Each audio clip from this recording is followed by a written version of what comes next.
Now, in North Carolina, Democrats are rallying behind Kamala Harris. And News 13's Justin Berger continues to follow this story. He is live for us in the studio this evening. That's right. Justin, what are you seeing? What are you hearing on the ground today about Harris's candidacy?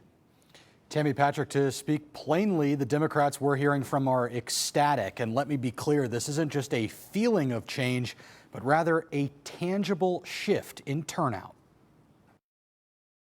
The fundraising numbers were incredible. It's arguably the biggest fundraising day in the history of American politics. It seems like, at least for today, Democrats are energized. You don't have to take Chris Cooper's word for it. Linda Stovers volunteered with the Buncombe County Democratic Party for a decade. She's a witness to those changes. What have you noticed inside that building? A huge increase in phone calls and also in traffic, but also in interest. Stover says since Biden's announcement, phone calls to the office have quadrupled. Volunteers are showing up, eager to be involved. And they see the way that she could connect with a lot of the voters we're going to need this year, with young voters, with Latino voters, with black voters. And I think that's the energy and enthusiasm that we see. But for Democrats, it won't just be Kamala Harris's name, presumably on the ballot in North Carolina. State House Rep Caleb Rudow is running against Chuck Edwards this fall in the 11th Congressional District. I'm an organizer, and organizers believe that people are what powers campaigns. And the more people and the more energy, the more likely we are to win. And I think Kamala Harris at the top of the ticket helps us a lot in North Carolina. Harris continues to mull over VP choices, one that could affect races like Rudow's.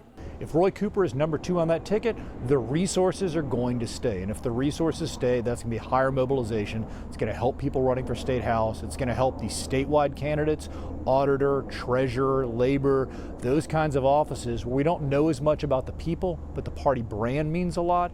That's where it can make the difference. Making a scheduled appearance in Winston-Salem Tuesday, the governor once again bypassing questions about his potential candidacy. I appreciate people thinking of me that way, but like I say, this is the time for us to be supporting Kamala Harris, putting her in the spotlight. He is just one of the most genuine, best politicians I've ever met. But no matter whose name appears next to Harris's, her impact is indisputable. Do you feel an emotional shift? Yeah, but I've been so busy for the last 2 days, it's hard to kind of feel that. But yeah, I do. Dr. Chris Cooper echoing what you just heard. Harris has the ability to mobilize blue votes. Patrick?